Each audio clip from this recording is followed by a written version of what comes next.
Hello students, आप सभी लोगों का इस टू पे स्वागत है। मैं हूं आपका chemistry teacher Nagendra Singh. I have done BTech from IIT and I am teaching since last 15 years. अभी तक मैंने 25,000 से ज़्यादा बच्चों को पढ़ाया है और हज़ारों बच्चों को आईआईटीएन डॉक्टर बनाया है। अगली बारी आपकी है। So you know chemistry as a subject it's full with facts and figure. तो कई बार लोग इसको रटते हैं और ये इनके लिए मुश्किल सब्जेक्ट बन जाता है, बट यहाँ पे आप कॉन्सेप्ट्स को समझेंगे, रियलाइज़ करेंगे और ये सब्जेक्ट आपके लिए बहुत ज़्यादा स्कोरिंग और रैंक प्रोड्यूसिंग होने वाला है। तो चलिए देखते हैं आज के लेक्चर में कैसे ये चीज़ें रियलाइज़ करते हैं हम। Okay, so today's content is enthalpy and spontaneity, entropy and spontaneity and finally heat engine. So guys, are you are excited? Now based on experience इसको पढ़ते समय आपको ये सोचना है कि साइंटिस्ट कैसे सोचते होंगे चीज़ों को, कैसे उसको चीज़ों को डराइव करते होंगे, कैसे फॉर्मुलेट करते होंगे, कैसे प्लान करते होंगे। जब हम लोग बहुत सारे रिएक्शंस करते हैं और उनके बिहेवियर्स को देखते हैं बच्चों, तो सोचते हैं अच्छा इसका ये वजह तो नहीं होगा, ये इसकी वजह से तो नहीं हो रहा है। First of all I will just quote a example to you, I will just give you example and from there will see let's see. एक आदमी है, मतलब उसके 2-3 बच्चे हैं और उसके पास खूब सारा पैसा है ना। तो पैसा है तो अपने बच्चों पे खर्च कर सकता है। वो ध्यान समझना है आप मेरी बात को। मैं क्या डिस्कस करने वाला हूँ? स्पॉन्टेनिटी, वो जो काम स्वतः कर सकता है। सपोज एक आदमी है, उसके पास 10 लाख रुपए हैं, अमीर आदमी है, उसके 2 बच्चे हैं या 3 बच्चे हैं, वो उनको देना चाहता है। वो ध्यान समझना आप लोग। तो वो अपने 10 लाख रुपए को उनमें डिस्ट्रीब्यूट कर सकता है बड़े आराम के साथ में। Yes no? अपने पैसे को जो उसके पास है तो उसको बच्चों को दे सकता है। लेकिन 10 लाख रुपए हैं तो वो 12 लाख नहीं दे सकता। उसके बच्चे उसको घेरे लेंगे कि पापा 12 लाख रुपए चाहिए, तो कहाँ से देगा भाई? तो स्पॉन्टेनियस क्या है? जितना है उससे वो अमाउंट या उसको कम कर सकता है। वो जितना है उसको कम कर सकता है। अगर पैसे को मैं एनर्जी समझूँ तो एनर्जी, और कैन से एंथैल्पी समझूँ तो किसी के पास जितनी एंथैल्पी है उससे कम वो कर सकता है, उससे घटा सकता है स्वतः खुद से। यस? तो कोई भी रिएक्शन के स्पॉन्टेनियस होने में एक इम्पॉर्टेंट फैक्टर हुआ एंथैल्पी। एंथैल्पी क्या है बच्चों? H = E + PV। We have studied about it in very detail. So किसी के पास जो भी एंथैल्पी है उसे कम तो आराम से कर सकता है यार, कुछ निकाल देगा। अब किसको देगा? अपने बच्चों को देगा या किसी और देगा, it's up to him, but he or she can do this. या लेकिन ज़्यादा नहीं कर सकता। ज़्यादा के लिए उसको, मैं अगर मेरे पास 10 लाख रुपए उसके पास हैं और 12 लाख करना है, तो वो एक्सटर्नल जो बाहर हैं, दुनिया पूरी है, सराउंडिंग नहीं, उससे उसको लेना पड़ेगा।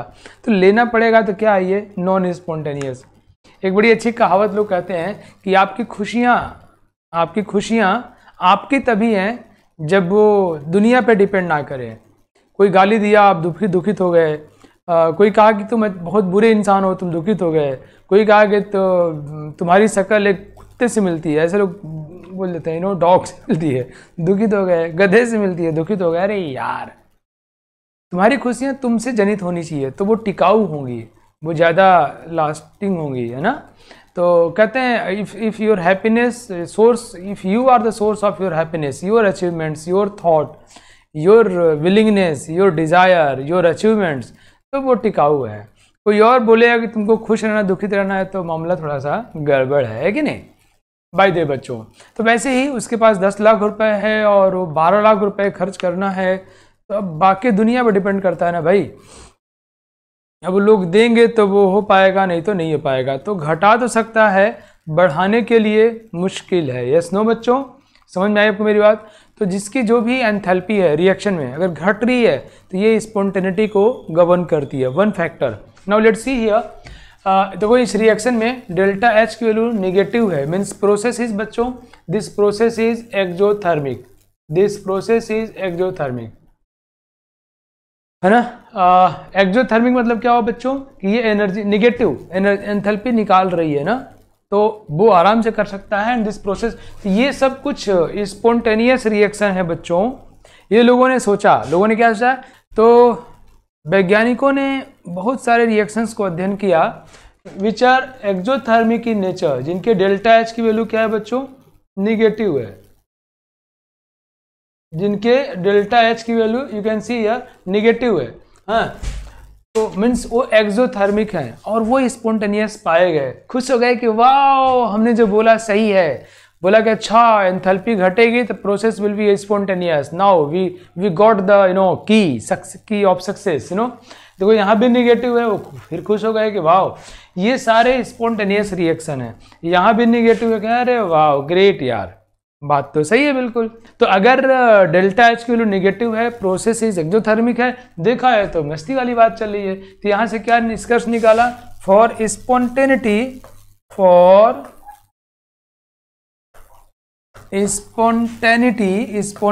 के लिए enthalpy delta H should have negative value. कह रहे बड़ी अच्छी बात है, तो या एंथैल्पी शुड डिक्रीज, एंथैल्पी को घटना पड़ेगा, ओके। लेकिन बहुत दुखित हुए, दिल के अरमा आंसुओं में बह गए। कुछ ऐसे रिएक्शंस मिली, ये भी स्पॉन्टेनियस रिएक्शन है बच्चों, but you can see here इनके डेल्टा एच की वैल्यू पॉजिटिव है और इसके भी डेल्टा एच की वैल्यू पॉजिटिव है। अरे यार माय गॉड, लेकिन ये सब चीज़ें जब देखता आदमी तो बुरा लग सकता है, बट जो साइंटिस्ट होते हैं उनको बुरा नहीं लगता, सोचते हैं अच्छा इसका मतलब कुछ और बात भी है जो स्पॉन्टेनिटी को गवर्न कर रहा है, जो उसके स्वतः होने को प्रभावित कर रहा है। एंथैल्पी का घटना, तो वैज्ञानिकों ने क्या देखा बच्चों, मैक्सिमम रिएक्शंस वो हैं और इन जनरल रिएक्शंस वो मिले जो कि एक्सोथर्मिक हैं। जैसे देखो इसका गिरना, जानते हो धरती से जितना ऊपर जाएगा इसकी एनर्जी क्या होगी, ज़्यादा, और इसको जब नीचे आ रहा है ड्रॉप हो रहा है तो एनर्जी क्या हो रही है इसकी, घट रही है, क्या ये भी तो एक्सोथर्मिक है। पानी का ऊपर से नीचे गिरना, हॉट कॉफ़ी का ठंडा होना, तो कॉफ़ी में से गर्मी निकल रही है, या ठंडे पानी का, या ठंडी कोई चीज़ है आइस का पिघलना, क्यों, वो बाहर से हीट ले रहा है, ये सब क्या हो रहा है, एनर्जी लॉस कर रहे हैं। कौन लॉस कर रहा है, सराउंडिंग लॉस किया, ये लॉस किया, वो लॉस किया, नहीं।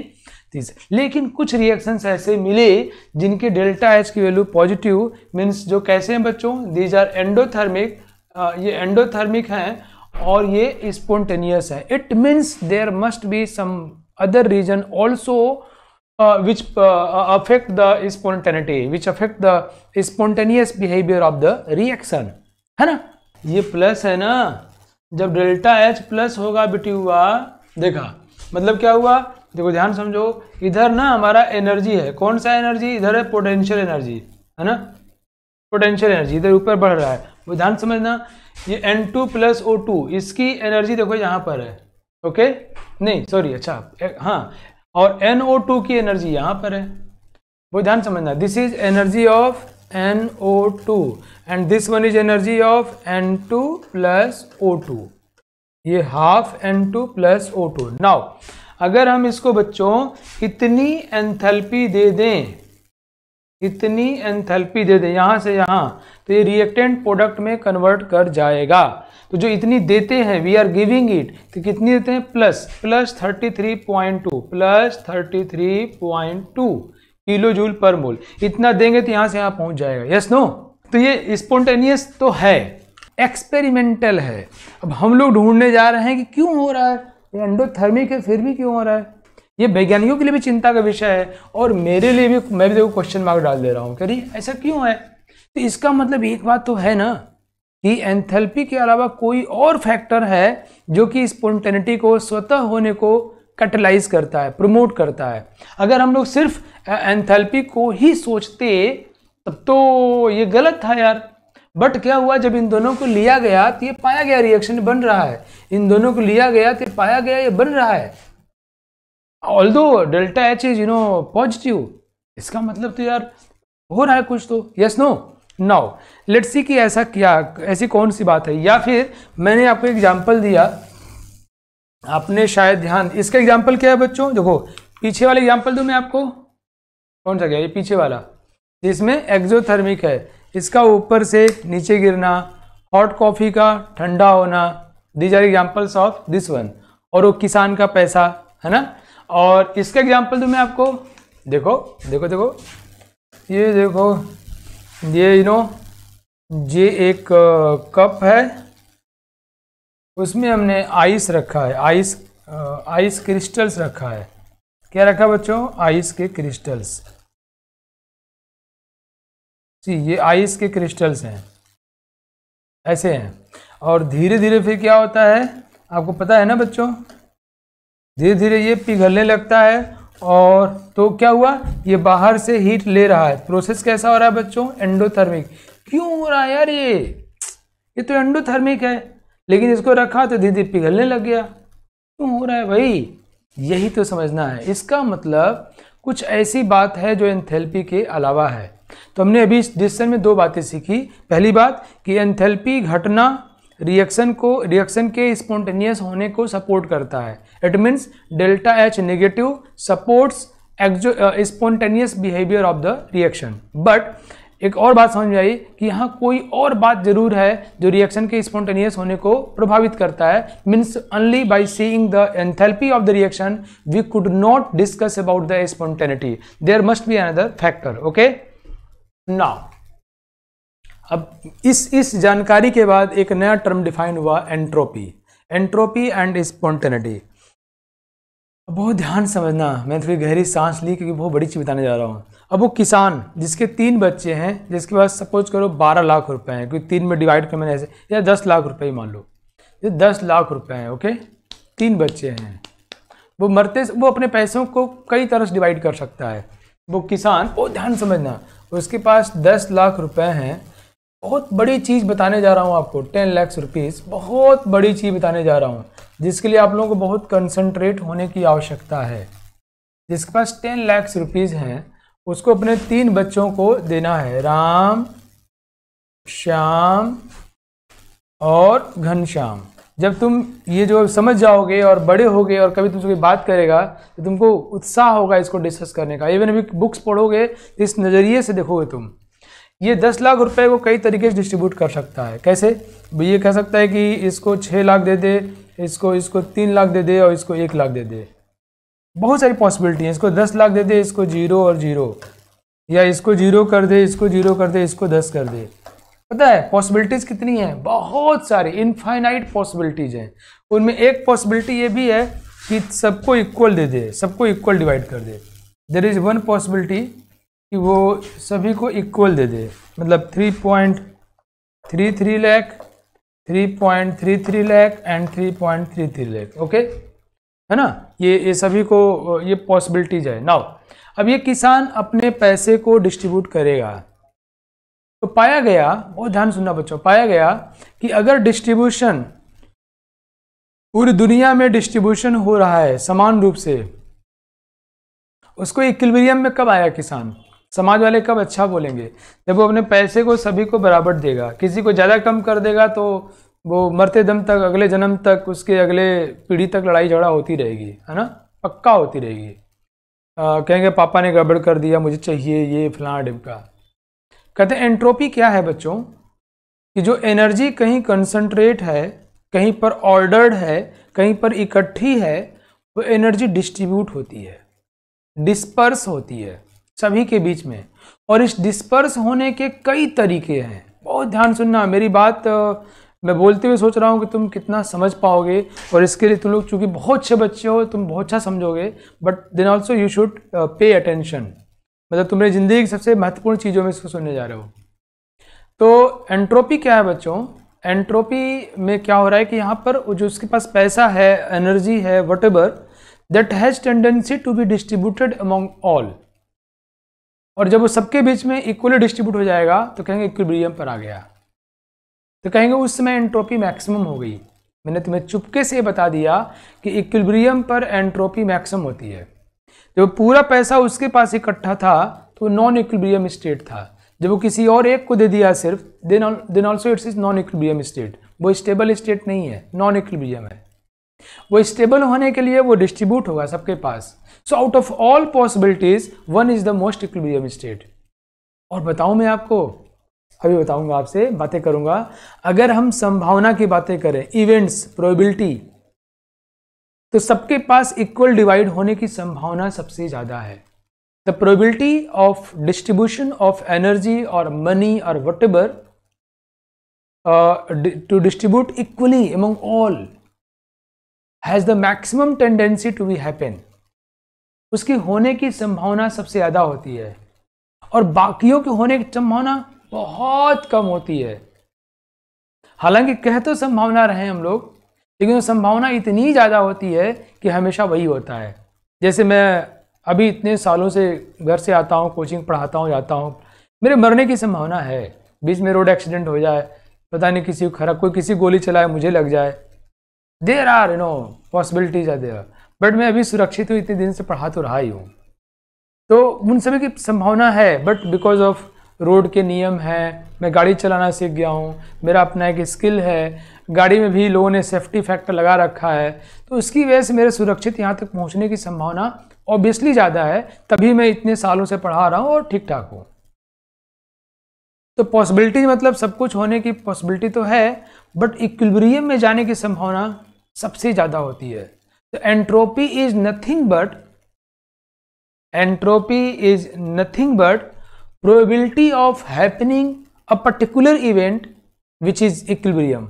वहाँ इक्विलिब्रियम पहुँचने के होने की संभावना सबसे ज़्यादा होती है, वो कहते हैं उसकी प्रोबेबिलिटी को एंट्रोपी बोलते हैं, उसकी होने की संभावना कितनी है। ये पूरी दुनिया की एनर्जी जो बच्चों स्टोर्ड है ना, वो बिग बैंग हुआ था एनर्जी, तो एनर्जी फिर से डिस्ट्रीब्यूट होने लगी, पूरे ब्रह्मांड में फैलने लग गई, डिस्ट्रीब्यूशन ऑफ एनर्जी फैलने लग गई, एंड दिस इज कॉल्ड, पूरी दुनिया की एंट्रोपी बढ़ रही है।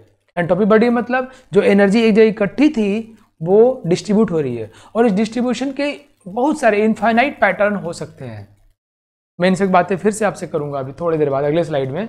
इनफाइनाइट तरीके से एनर्जी डिस्ट्रीब्यूट हो सकती है, यस, बट उनमें से जो इक्विलिब्रियम स्टेट वाला होगा, जिसमें सब में इक्वल डिस्ट्रीब्यूशन हो रहा होगा, जिसके लिए एंट्रोपी की मैक्सिमम वैल्यू होगी। एंट्रोपी मतलब कहते हैं कि जो ये एक जगह इकट्ठा था वो रेगुलर था, वो डिस्ट्रीब्यूट हो रहा है मतलब डिसऑर्डर हो रहा है, रैंडमनेस आ रहा है।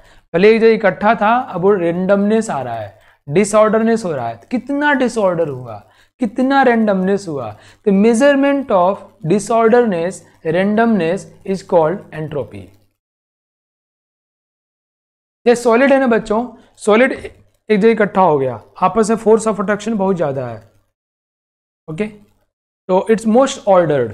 गैस है, गैस यहाँ किसी ने परफ्यूम मारा, पूरे कमरे में फैल गया, डिस्पर्स हो गया, डिस्ट्रीब्यूट हो गया, रैंडम है, उसकी एंट्रोपी ज़्यादा है, yes that is the entropy is.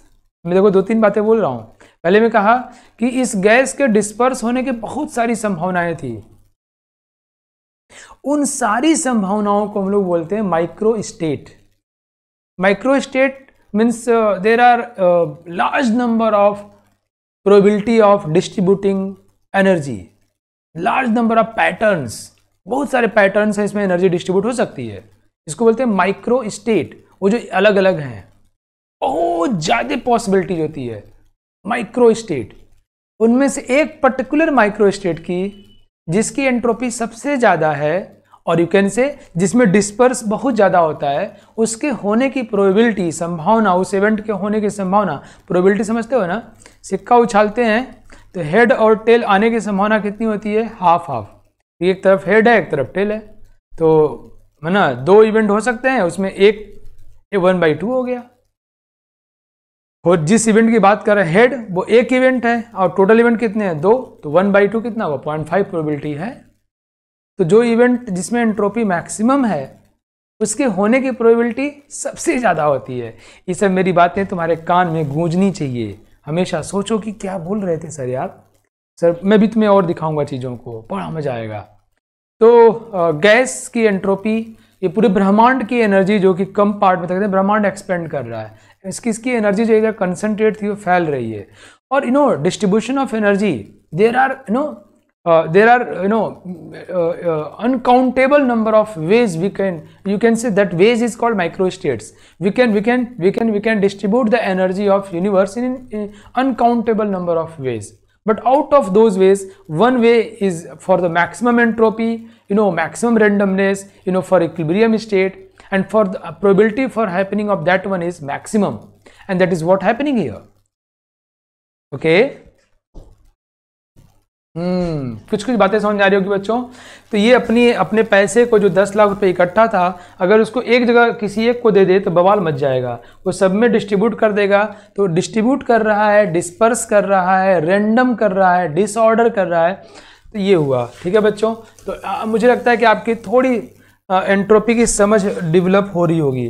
तो कोई पूछे एंट्रोपी क्या है, तो you can very simple term you can say it's a measure of कितना रैंडम हुआ, कितना डिसऑर्डर हुआ। क्योंकि डिसऑर्डरनेस और बढ़ाना है, रैंडमनेस और बढ़ाना है, यही प्रकृति का नियम है। ये सब में डिवाइड कर दो। कोई चीज़ गर्म है वो ठंडा क्यों हो रहा है, अपनी हीट को बाकी सब में डिस्ट्रीब्यूट करना है, अपनी रैंडमनेस को बाकियों में डिस्ट्रीब्यूट, रैंडमनेस को बढ़ा रहा है। वो जो एनर्जी एक गई स्टोर्ड है उसमें हॉट कॉफ़ी में, वो एनर्जी बाकी जगह पहुंचना चाहती है। जो परफ्यूम की खुशबू गैस एक जगह पर्टिकुलर मारा तुमने डांस यहाँ पे, तो वो बाकी सब में डिस्ट्रीब्यूट होना चाहता है, डिस्पर्स होना चाहता है। और यू कैन से in terms of entropy, entropy बढ़नी चाहती है, रैंडमनेस बढ़नी चाहती है।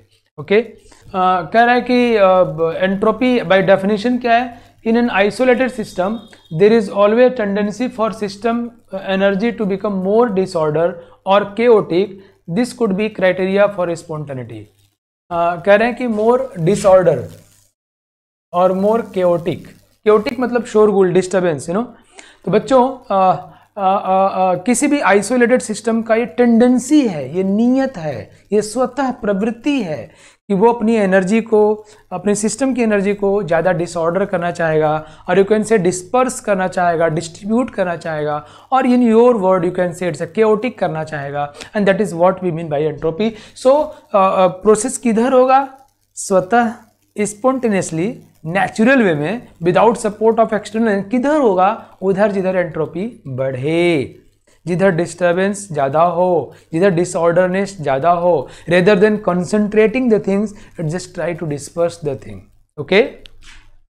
Now entropy it's measure of degree of कितना रैंडम हुआ, डिग्री ऑफ रैंडमनेस और डिसऑर्डरनेस इन द सिस्टम, के सिस्टम में कितना डिसऑर्डरनेस हुआ। That is what we mean by entropy. किसी रिएक्शन की बात करते हैं बच्चों। ये सपोज रिएक्टेंट है और ये प्रोडक्ट है। I am talking for the any reaction. Okay. Now let's see बच्चों। सो रिएक्शन तभी खुद से होगा। There are two factors. One we have discussed enthalpy. This is second factor, and both together govern the spontaneity of the process or reaction. तो अभी मैं separately अध्ययन कर रहा हूँ। enthalpy पढ़ लिया हमने। Decrement in enthalpy supports spontaneity. Here increment in the entropy. Entropy का बढ़ना spontaneity को support कर रहा है, और एंथैल्पी का घटना। सो अभी हम लोग इसको सेपरेटली इस पे अटैक कर रहे हैं। Let's see. ये रिएक्शन तभी होगा according to entropy when randomness of product is more than randomness और डिसऑर्डरनेस ऑफ द रिएक्शन। अब प्रोडक्ट का डिसऑर्डरनेस कब ज्यादा होगा, about which I have slides then after, बाद में स्लाइड लेके आया हूं आपके लिए। तो प्रोडक्ट का स्ट्रक्चर ऐसा हो जो ज्यादा डिसऑर्डर हो। कैसे बताऊंगा मैं आपको।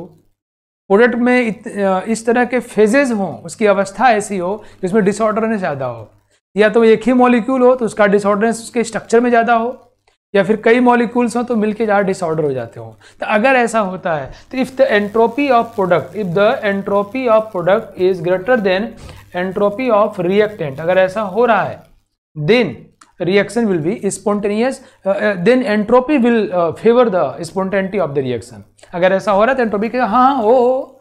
एंट्रोपी से पूछे एंट्रोपी बताओ ये रिएक्शन हो कि नहीं, कह रहा हो यार। एंथैल्पी से पूछे तुम क्या बोल रहे हो, ये रिएक्शन हो कि नहीं। एंथैल्पी कह रहा है पहले बताओ तो कि डेल्टा पॉजिटिव है कि नेगेटिव। कह रहा delta negative, delta H negative है। कह रहा तब हो जाओ यार। और दोनों कह रहे हो जाए हुए तो रिएक्शन तो पक्का हो ही जाएगा। तो स्पॉन्टेनियस हो जाएगा। क्या मतलब स्पॉन्टेनियस हो जाएगा। Okay. So, in the reaction, entropy will increase if the product is more random disorder than reactants. Okay, then reactants. Now, a decrease in regularity means increase in entropy. कोई regular है, मतलब मतलब class में बच्चे एक जगह इकट्ठा होकर ठीक से बैठ गए, बाकी जगह खाली है सिमेट्रिकली। ये देखो अरेंजमेंट डिसऑर्डर नहीं है, तो रेगुलर अरेंजमेंट हो गया। बच्चों कहो पूरा एकदम बिखर जाए पूरी क्लास में, फैल जाए हर तरफ, है ना। मैं तुम्हें एक शानदार एग्जांपल दिखाता हूँ, तुम्हें हिला के रख देगा, बहुत मजा आया करे, गजब है यार। वो ध्यान समझना, मुझे क्लास से याद आया, क्लास तुम लोग खूब पढ़ते पढ़ाते ना बच्चों, तुम्हें समझ में आएगा मैं क्या बोलना चाहता हूँ, तुम्हें ज़्यादा मजा आएगा। सपोज करो ये कोई क्लास है, उसमें दो तरह के लोग हैं, ए बी है ना, वट तो ए बी मैंने एक अरेंजमेंट किया, ए बी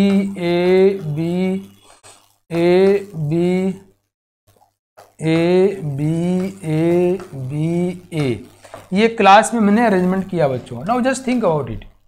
ये बहुत ही हमको रेगुलर लग रहा है, पैटर्न में लग रहा है, बड़ा मजा आ रहा है, लेकिन एंट्रोपी वाली बात करो, हम किसी इस लाइन के लॉन्ग गए तो बार बार बी मिल रहा है, तो यार बाकी के जो स्पेस है वो दुखित नहीं होंगे कि ये क्या मजाक है यार, ये बार बार बी ही मिल रहा है, यहाँ बार बार ए मिल रहा है, इस लाइन 1 के लॉन्ग बार बार बी मिल रहा है, लाइन 2 के लॉन्ग बार बार ए मिल रहा है, मैंने ऐसे लाइन खींचा, लाइन 3 के लॉन्ग ए बी मिल रहा है। ओ माय गॉड, ये क्या मजाक है।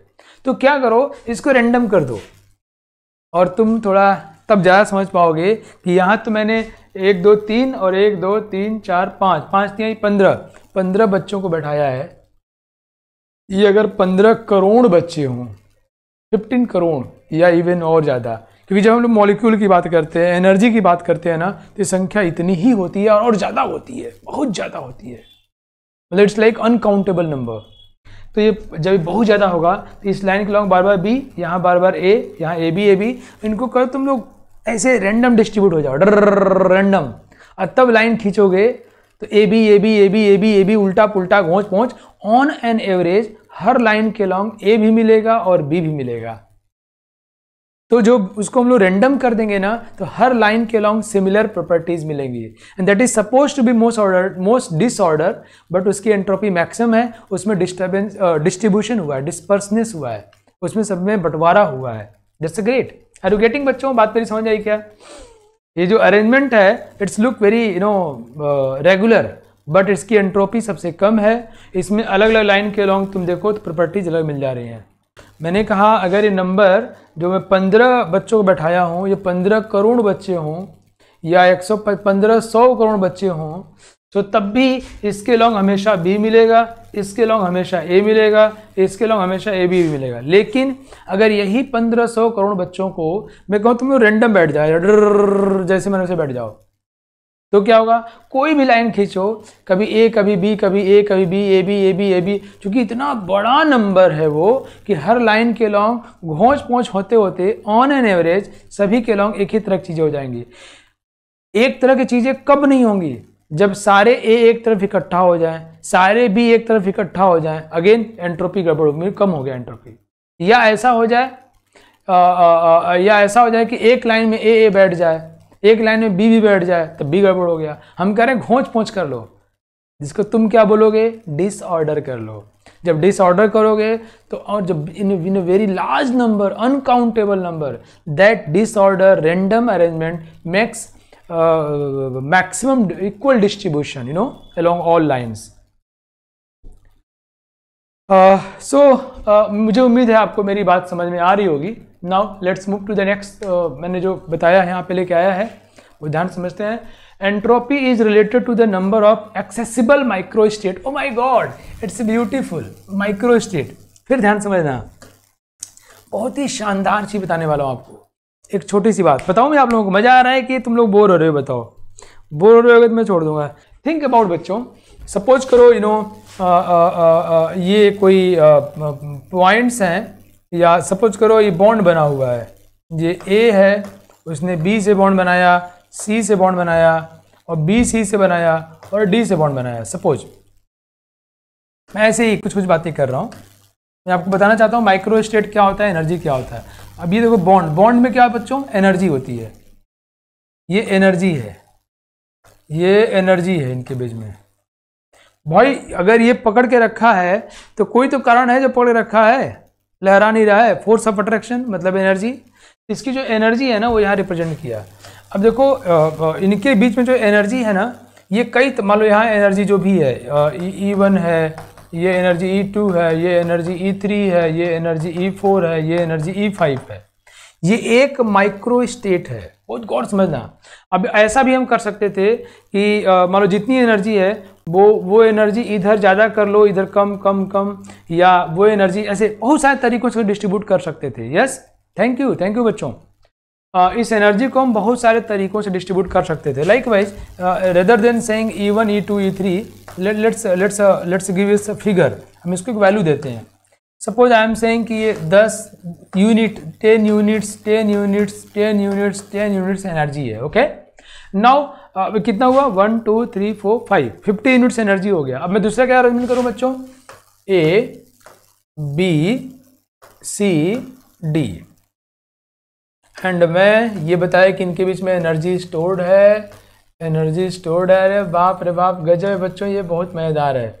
एंड सपोज मैं डिस्ट्रीब्यूट किया एनर्जी, यहाँ 20 कर दिया, कुल 50 करना है मुझे, यहाँ 5 कर दिया, यहाँ 5 5 5 10 20 कितना 30 कर दिया, यहाँ 15 कर दो, या 18 कर दो, है ना, यहाँ 2 कर दो, 20 50 हो गया। This is another micro state.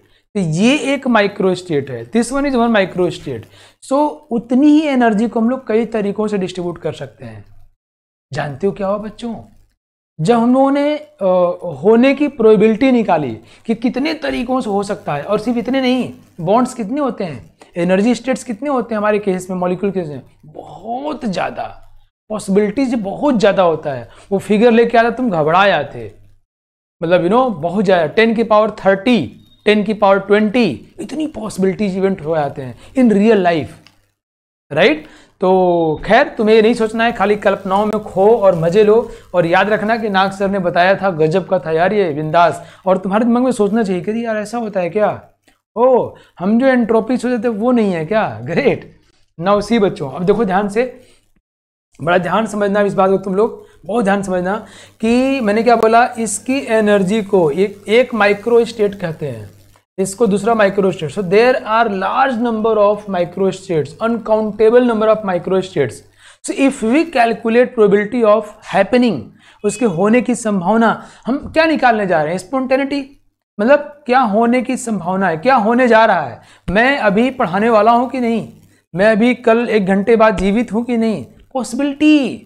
बुरा लगे अच्छा लगे, लेकिन संभावना देखो यही होता है कि हम अगले 1 घंटे में अगले घंटे हैं कि नहीं, तो प्रोबेबिलिटी है, बस नहीं भी हो सकते हैं।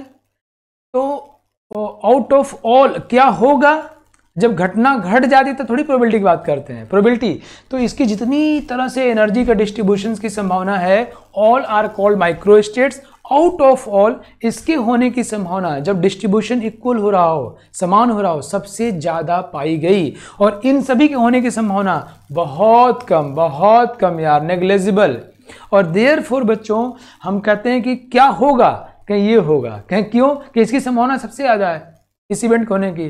तो दैट इज तो ये हमारे दोस्त किसी ने पूछा कि सर कैसे कैलकुलेट करेंगे जब आप बड़े हो जाओ। मैं इतना क्यों डिस्कस किया कि एंट्रोपी का तुम्हारे मन में एक क्लियर कट आइडिया। एंट्रोपी क्या है, redistribution of energy in random disorder way, so that energy cannot be concentrated at a place. In fact, it is distributed like the distribution, like expansion of the universe. And ये सबकी संभावना होती है, it is called micro states. Out of all possibilities जो equal distribution जो होता है उसमें उसकी संभावना सबसे ज़्यादा होती है, और अल्टीमेटली वही होता है। और जानते हो संभावना कितनी होती है, 99.99999999%। और बाकी से कोई संभावना कितनी होती है, 0.000000000025%, ऐसे कुछ, बहुत कम। ये कभी होता ही नहीं है हमारी रियल लाइफ में। ओके, तो हमेशा ये होता है, और इसलिए स्पॉन्टेनिटी को इससे हम देखते हैं। मतलब अभी 1 घंटे बाद क्या होगा, ये मार्कर छोड़ूंगा नीचे जाके ऊपर जाएगा, इसकी ऊपर जाने की संभावना है इस एंट्रोपी से, लेकिन कितनी संभावना है, 0.0000 ऐसा कुछ। और नीचे आने की 99, हम जब भी लाइफ में देखते हैं नीचे ही आता है ये, क्योंकि उसकी संभावना बहुत ज़्यादा है, और यू कैन से हमेशा वही होता है। ग्रेट। तो बच्चों एंट्रोपी इज प्रोबेबिलिटी। अच्छा, ये टर्म जो है एनसीईआरटी में एक लाइन लिख के छोड़ दिया है। अब बताओ अगर जो इतना डिटेल ना सोचे तो गया काम से, लेकिन ये लिखा हुआ है, entropy is probability of distribution of energy in a molecule in a particular way. Exactly यही लाइन नहीं है, बट ऐसा कुछ है ना। अब पता है एनसीईआरटी में इसको ब्रीफली लिखा हुआ है, तो तो entropy is probability of distribution of energy in a molecule in a particular way. किसी एक निश्चित वे में उसकी एनर्जी के डिस्ट्रीब्यूट होने के वे को हम क्या बोलते हैं। तो मुझे उम्मीद है आपको बात थोड़ी समझ में आ गई। मैं फिर से रिपीट मार देता हूँ कि जो अब सोचो बच्चों, लोग कहते हैं कि वो ध्यान समझो, लोग कहते हैं कि लोग मान लो देखो तो ये भी समझ में आ जाएगा। ये बर्फ का एक टुकड़ा है किसी ग्लास, मैं थोड़ा अच्छा बनाता हूँ, वो ध्यान से मेरे क्वेश्चन का आंसर करना। ये बर्फ का एक टुकड़ा है, crystal, cubic crystal of ice, ऐसे।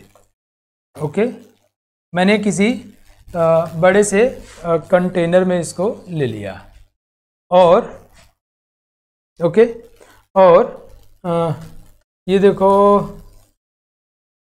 वो पिघल गया। पिघल क्या बना? पानी।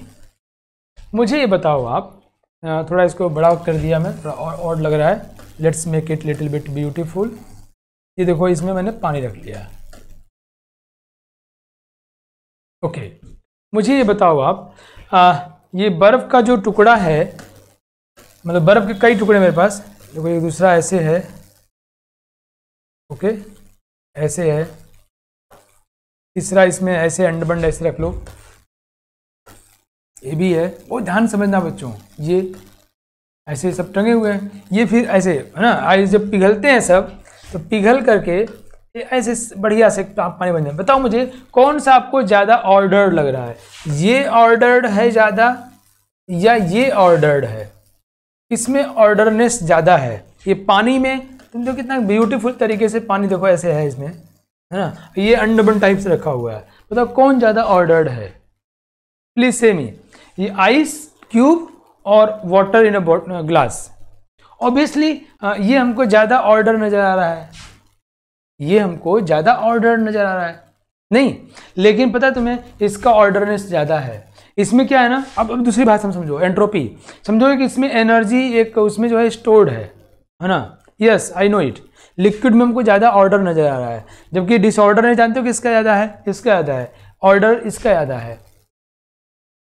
यही मैं कहने की कोशिश कर रहा था कि हम लोग अगर ये पढ़ते हैं degree of disorderness, degree of randomness, पहले समझें तो कि ये डिसऑर्डरनेस रैंडमनेस होता क्या है।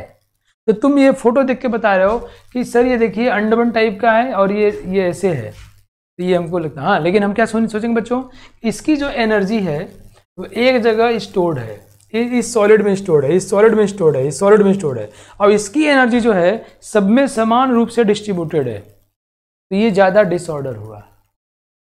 इसका एनर्जी डिस्पर्स हो गया, डिस्ट्रीब्यूट हो गया, जबकि इसका एनर्जी कुछ कुछ जगहों पे स्टोर्ड है।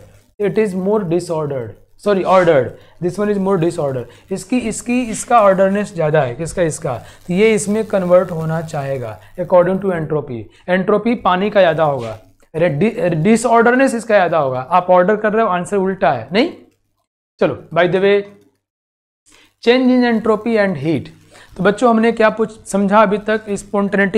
स्पॉन्टेनिटी के लिए एंथैल्पी एंट्रोपी दो चीज़ें हैं। एंथैल्पी घटनी चाहिए और एंट्रोपी क्या होनी चाहिए? बढ़नी चाहिए। ये दोनों मिलकर डिसाइड करेंगे कि रिएक्शन स्पॉन्टेनियस होगा या नहीं। इसकी चर्चा हम लोग करेंगे अभी थोड़ी देर बाद, दोनों मिलकर कैसे काम करेंगे। हाँ, मतलब कि आइस इज मोर ऑर्डर्ड।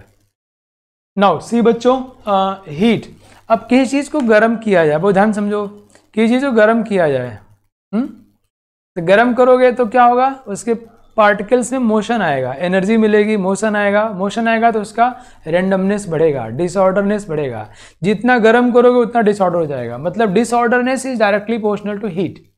और सपोज करो कोई अभी है पार्टिकल, कोई सब्सटेंस S1 है और उसको आपने हीट दिया, रेड कलर से मैंने हीट दिखाया, इसको आपने हीट दिया, गर्म किया, अपने इसको हीट दिया, और वो जो है S2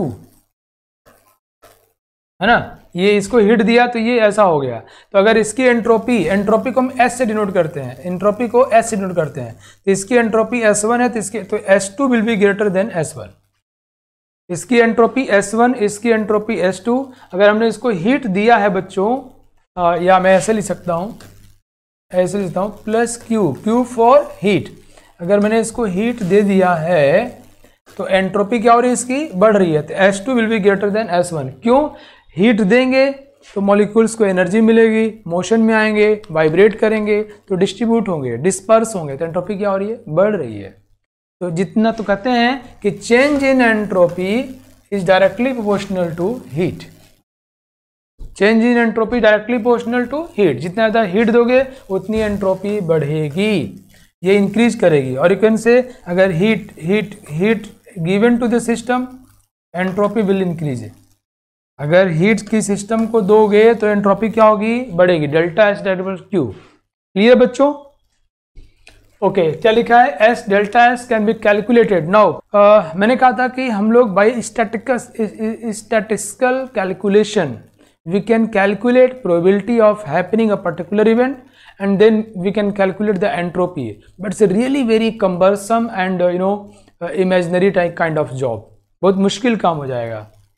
बोल्ट्जमैन साहब ने सब काम किया था, गिब्स साहब ने सब काम किया था, लेकिन बहुत मुश्किल है। तो फिर कैलकुलेशन पॉइंट ऑफ व्यू से हम लोग हीट और टेम्परेचर का यूज करते हैं, क्योंकि हमने देखा कि किसी को हीट दे रहे हैं तो उसमें रैंडमनेस आ रहा है, उसके मोशन आ रहा है, पार्टिकल उसके डिस्पर्स हो रहे हैं, उसकी एंट्रोपी बढ़ रही है। दूसरा, फिर हमने क्या देखा बच्चों, टेम्परेचर।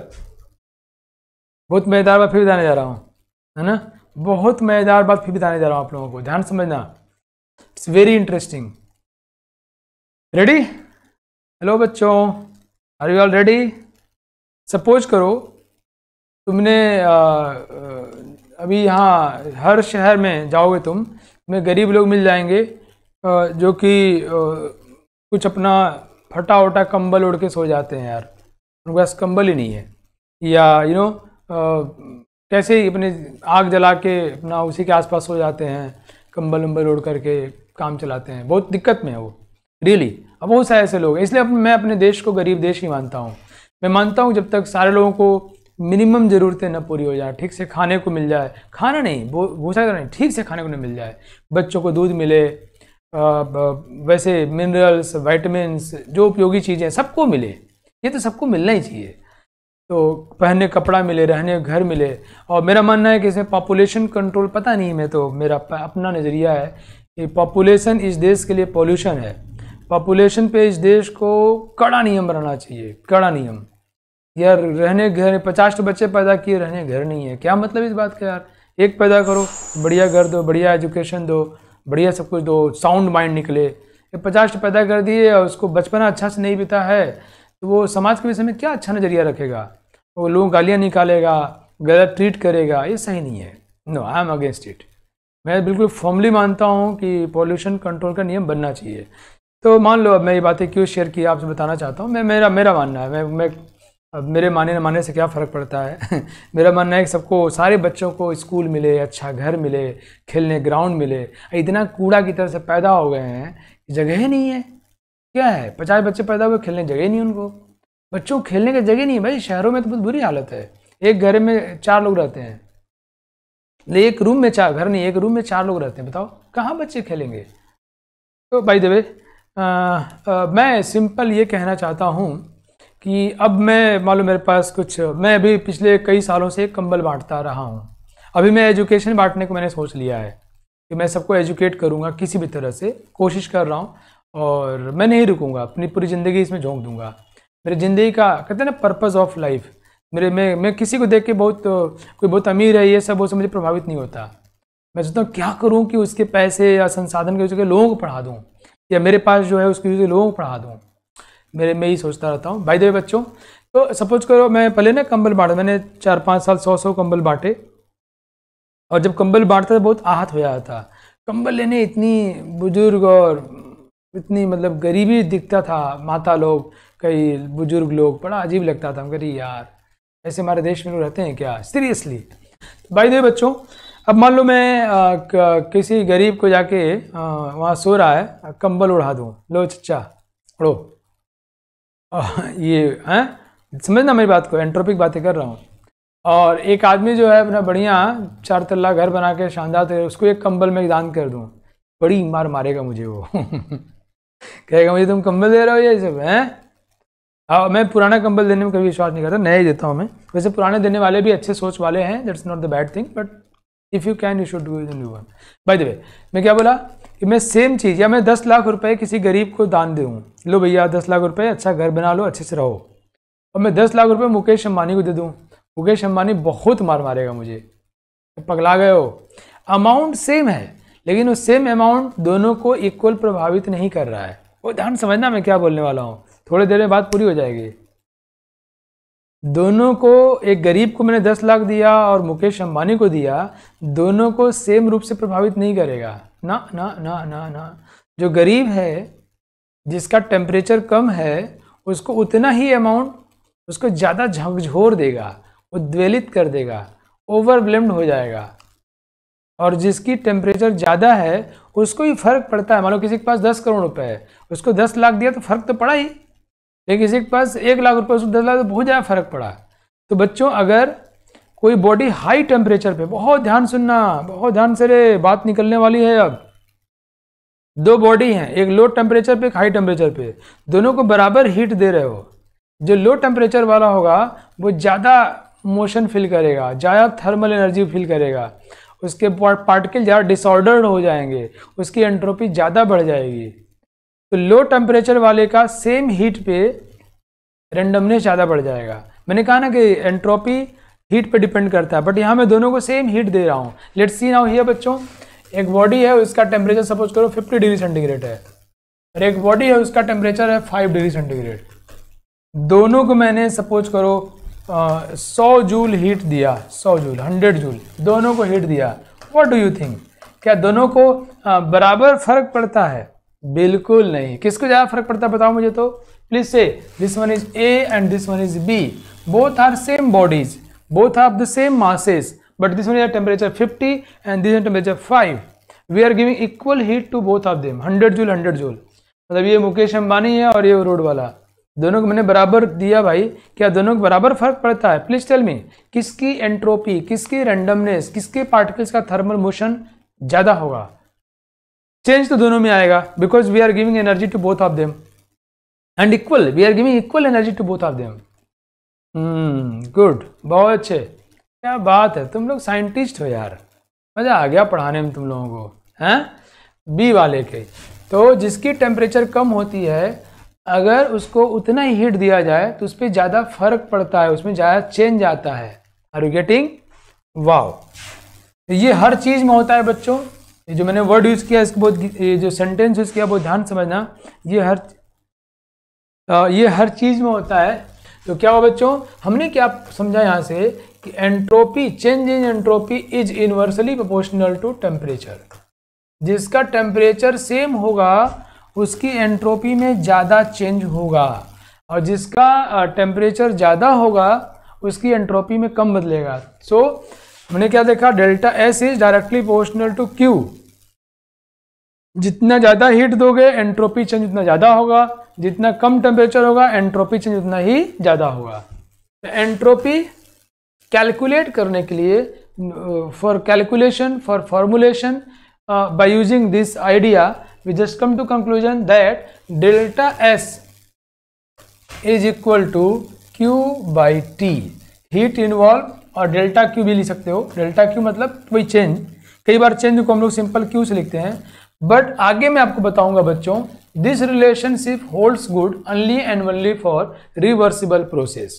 इसके लिए रिवर्सिबल, अगर इरिवर्सिबल होगा वी विल डेराइव इट कि delta S will be greater than, entropy will be greater than delta Q reversible by T. ये तो हमेशा होल्ड करेगा, मतलब हम कह सकते हैं कि delta S is greater than और equal to delta Q by T. अब इक्वल टू कब होगा? जब रिवर्सिबल होगा। इक्वल टू कब होगा? जब रिवर्सिबल होगा। और ज़्यादा कब होगा? जब वो इरिवर्सिबल होगा। ओके, ये क्यों मैं आगे आपको एक्सप्लेन करूंगा, लेकिन ये रिलेशनशिप तो दोनों में होल्ड कर रहा है कि डेल्टा क्यू बाई टी, यहाँ क्यू को डेल्टा क्यू लिख सकते हो, क्यू भी लिख सकते हो। हमारा मतलब है कितना उसमें हीट इन्वॉल्व हुआ। समझ में आया क्या? वाह, वंडरफुल, फॉर्मुलेशन निकल गया भाई कि entropy is equal to heat involve in the process by temperature change. कम टेम्परेचर पे हीट इन्वॉल्व होगा तो ज़्यादा एंट्रोपी चेंज होगी, ज़्यादा पे होगा तो कम होगी। जितना ज़्यादा हीट इन्वॉल्व होगा उतना ज़्यादा एंट्रोपी चेंज होगी। Okay, and this equality holds good for reversible process. Now heat has randomizing influence. ये स्टेटमेंट है, जानते हो किसका? एनसीईआरटी का। हीट रेंडमनेस कॉज करता है। Temperature is the measure of coverage chaotic motion. Temperature बताता है कितना केओटिक मोशन है, समझ लो क्या? ओके, अब particle, so delta S is equal to Q reversible by T. So this definition, this formulation, this relationship holds only and only for reversible, है ना? और अगर हम लोग irreversible कर लेंगे तो ये inequality हो जाएगा, मतलब for irreversible delta S is greater than Q reversible by T. Now second law of thermodynamics, ये सब बातें कहाँ शुरू हुई बच्चों? सेकेंड लॉ से। क्यों? सेकेंड लॉ इस बात को गवर्न करना चाहता है, बताना चाहता है कि कब प्रोसेस स्पॉन्टेनियस होगा, कब वो खुद से होगा, कब वो होना चाहता है, इसी की खोज करते, क्योंकि फर्स्ट लॉ बताता नहीं है। फर्स्ट लॉ सिर्फ ये कहता है कंजर्वेशन ऑफ एनर्जी, किधर मूव करेगा हीट से वर्क होगा कि नहीं होगा, तो कितना होगा ये तो बताओ। अब इसी खोज करते करते यहाँ आ गए, तो कहते हैं सेकेंड लॉ में कि for a spontaneous process delta S total should be greater than 0। Wow, ये देखो स्टेटमेंट है किसका, जानते हो? सेकेंड लॉ ऑफ थर्मोडायनामिक्स का।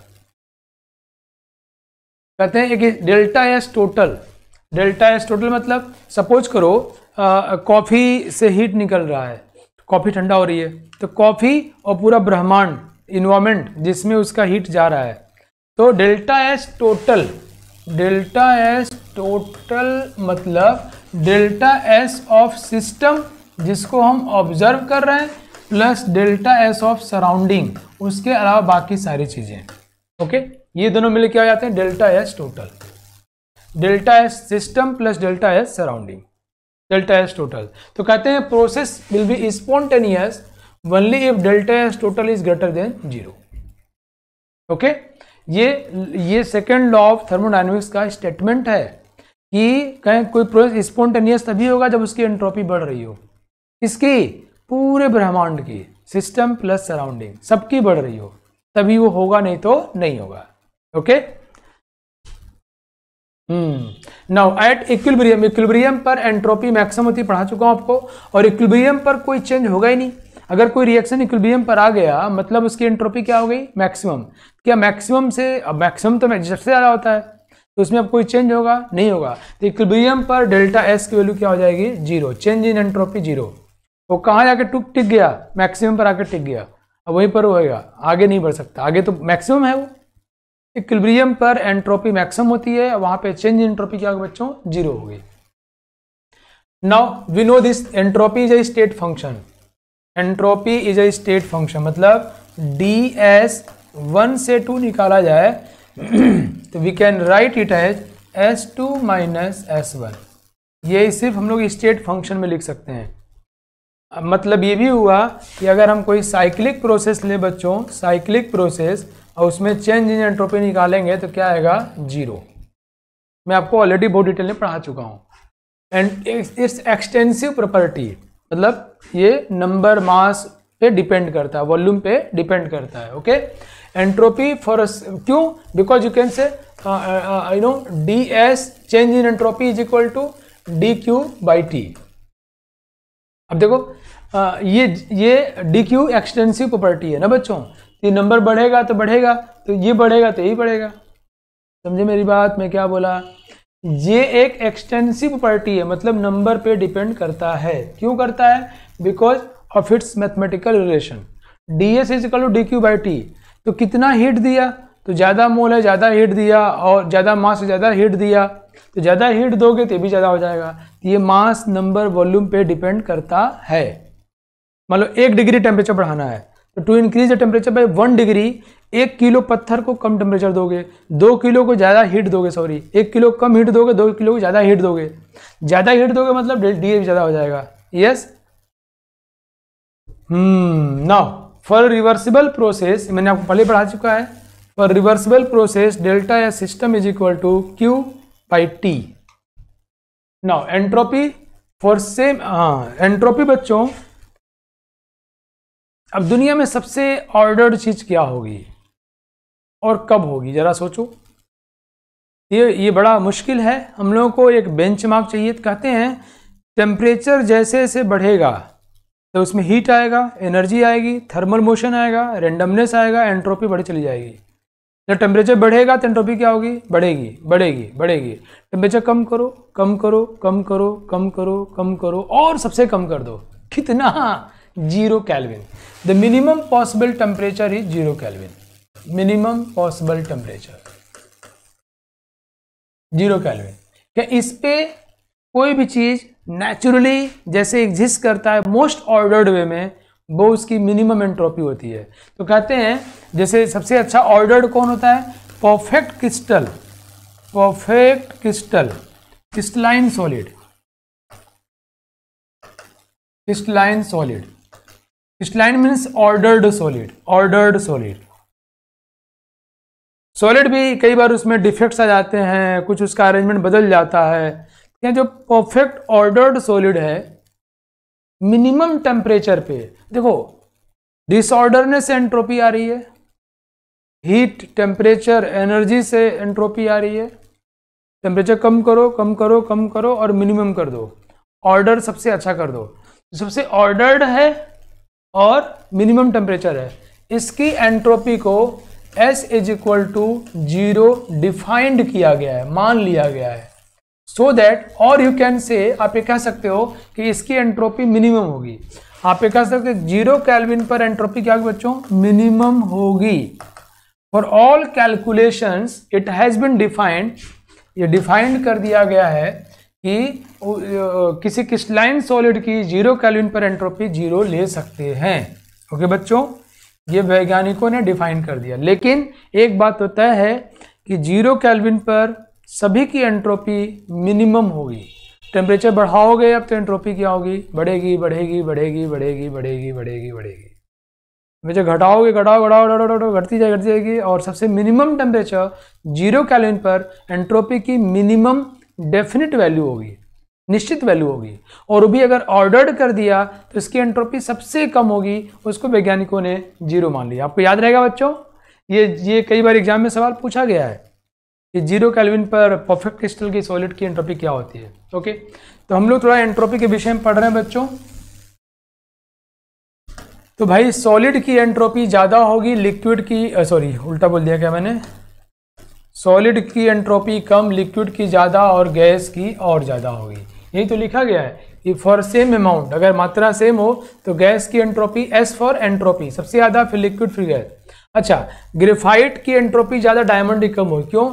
डायमंड मोर ऑर्डर्ड है, डायमंड ज्यादा ऑर्डर्ड है कंपेयर टू ग्रेफाइट, है ना। तो ग्रेफाइट की एंट्रोपी ज्यादा, डायमंड की कम। एमॉर्फस सॉलिड और क्रिस्टलाइन सॉलिड, एमॉर्फस मतलब इसका ऑर्डर शॉर्ट रेंज ऑर्डर होता है, शॉर्ट रेंज ऑर्डर्ड।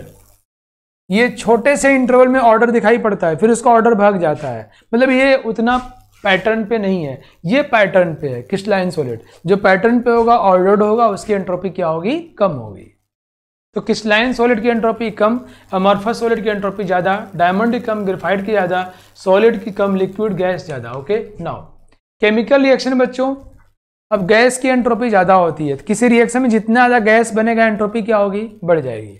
तो किसी रिएक्शन में अगर प्रोडक्ट में ज्यादा गैसेस हैं, अगर प्रोडक्ट में गैस ज्यादा है तो एंट्रोपी क्या होगी? ज्यादा होगी, बट ऑब्वियस है। तो delta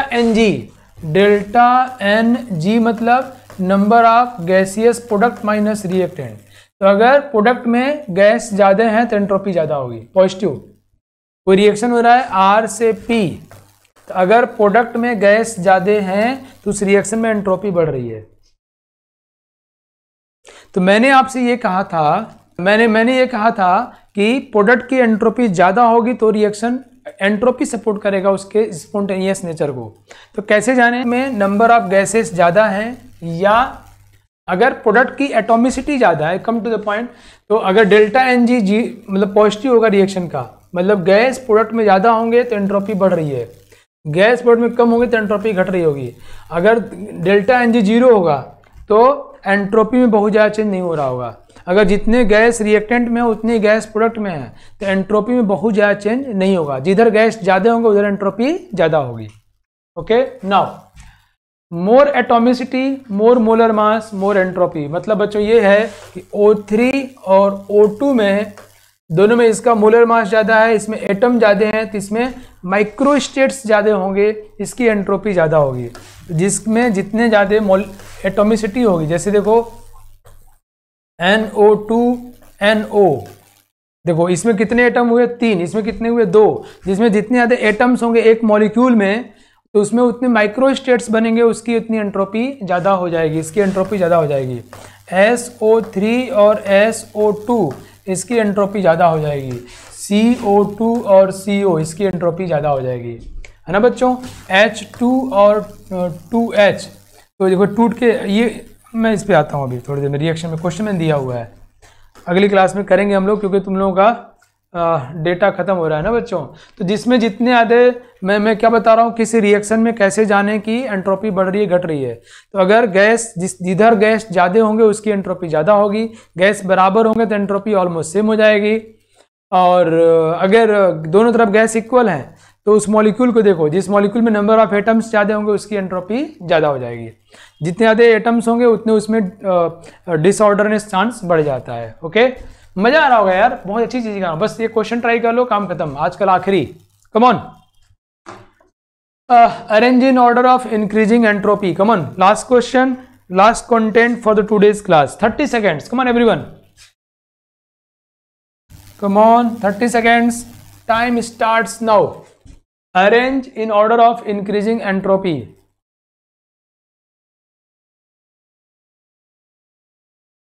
come on,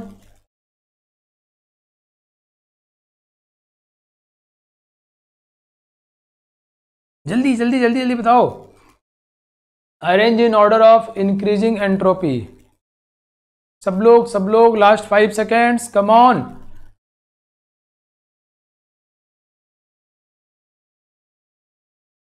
time is over. बहुत अच्छे, बहुत बढ़िया, बहुत अच्छे, क्या बात है। मुझे एक बात समझ में आ गई कि तुम लोग एंट्रोपी समझ गए हो।